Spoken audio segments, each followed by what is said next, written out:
હવામાન વિભાગે નવી સેટેલાઇટ ઇમેજ રિલીઝ કરી છે, જેમાં તિબેટ નજીક આકાશમાં મહાકાય વાદળોનો ઘેરાવો જોવા મળી રહ્યો છે। મધ્યપ્રદેશ અને છત્તીસગઢમાં ભારે વરસાદનું રેડ એલર્ટ પણ જાહેર કરવામાં આવ્યું। બે મોસમી ઘટનાઓ છે એ એકબીજા સાથે ટકરાય એ પ્રકારની સંભાવના દેખાઈ રહી છે। આ બંને પરિબળો ભેગા થવાના કારણે એવું પણ બનશે કે મધ્ય ભારતના ઘણા બધા રાજ્યો હશે જ્યાં ભારે પવન ફૂંકાશે, વીજળીના ચમકારા થશે અને વીજ પ્રપાતની ઘટનાઓ પણ બનશે ને એની સાથે ભારે વરસાદ પડશે।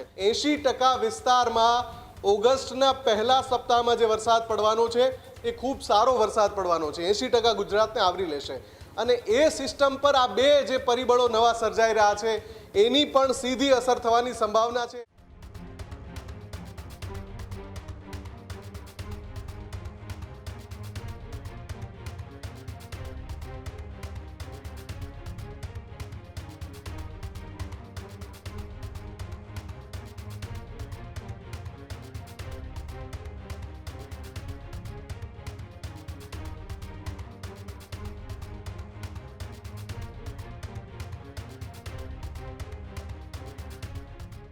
દેશના હવામાન અંગે સૌથી મોટા સમાચાર સામે આવ્યા છે। એક સાથે બે મોસમી ઘટનાથી ચોમાસું મજબૂત બની શકે તેવી ઇમેજ જોવા મળી રહી છે। હવામાન વિભાગે નવી સેટેલાઇટ ઇમેજ રિલીઝ કરી છે, જેમાં તિબેટ નજીક આકાશમાં મહાકાય વાદળોનો ઘેરાવો જોવા મળી રહ્યો છે। બંગાળની ખાડીથી મધ્ય ભારત તરફ આવતી સિસ્ટમ જોવા મળી રહી છે। બંગાળની ખાડીથી આવતી સિસ્ટમે ભેજ ભરી રહી છે। તિબેટવાળી સિસ્ટમ હવાને ઉપર ખેંચી રહી છે તેવું પણ જોવા મળી રહ્યું છે। બંને સિસ્ટમનો સરવાળો ચોમાસાને મજબૂત કરી રહ્યો છે। બંને સિસ્ટમ ભેગી થશે ત્યાં મેઘતાંડવ સર્જાવાની શક્યતા પણ જોવા મળી રહી છે। મધ્યપ્રદેશ અને છત્તીસગઢમાં ભારે વરસાદનું રેડ એલર્ટ પણ જાહેર કરવામાં આવ્યું। ગુજરાતના ચોમાસા પર પણ આ ઘટનાની અસર થશે તેવું જોવા મળી રહ્યું છે।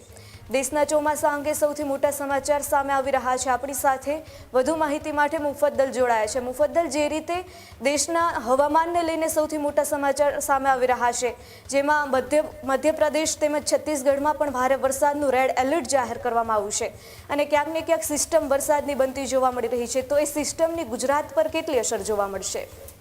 બિલકુલ મયુરી, જે બે સેટેલાઇટ ઇમેજ છે જે અત્યારે આપણે બતાવી રહ્યા છીએ દર્શકોને, એ કેન્દ્રીય હવામાન વિભાગ અને એક ખાનગી એજન્સીએ રિલીઝ કરી છે। બંને તસવીરોની ખાસ વાત એ છે કે છેલ્લા 48 કલાકથી લગાતાર ચર્ચા થઈ રહી હતી પશ્ચિમ બંગાળ નજીક બંગાળની ખાડીમાં એક ડીપ ડિપ્રેશન સર્જાયું છે જે ગુજરાતમાં ચોમાસાની સિસ્ટમ આવી રહી છે એને અસર કરશે। પણ હવે જે બે તસવીરો રિલીઝ થઈ છે, નવી તાજી તસવીર, એમાં તિબેટ ઉપર એક વાદળોનો મહાકાય ઘેરાવો છે અને એ પણ જે છે નીચેની તરફ, ભારતના નીચેના ભાગ તરફ એ આવી રહ્યો છે અને ડીપ ડિપ્રેશન છે ઉપર જઈ રહ્યું છે।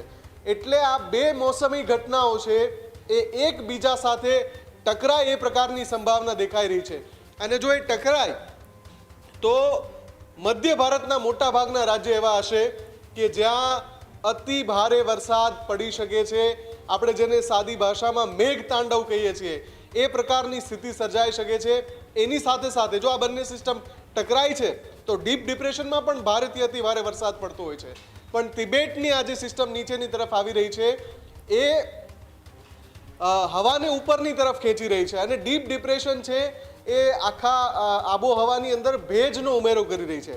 આ બંને પરિબળો ભેગા થવાના કારણે એવું પણ બનશે કે મધ્ય ભારતના ઘણા બધા રાજ્યો હશે જ્યાં ભારે પવન ફૂંકાશે, વીજળીના ચમકારા થશે અને વીજ પ્રપાતની ઘટનાઓ પણ બનશે ને એની સાથે ભારે વરસાદ પડશે। આ જે પ્રક્રિયા સર્જાવાની છે એના કારણે 1 ઓગસ્ટ આસપાસ ગુજરાતમાં જે વરસાદી સિસ્ટમ પહોંચવાની છે એને પણ અસર થઈ શકે છે।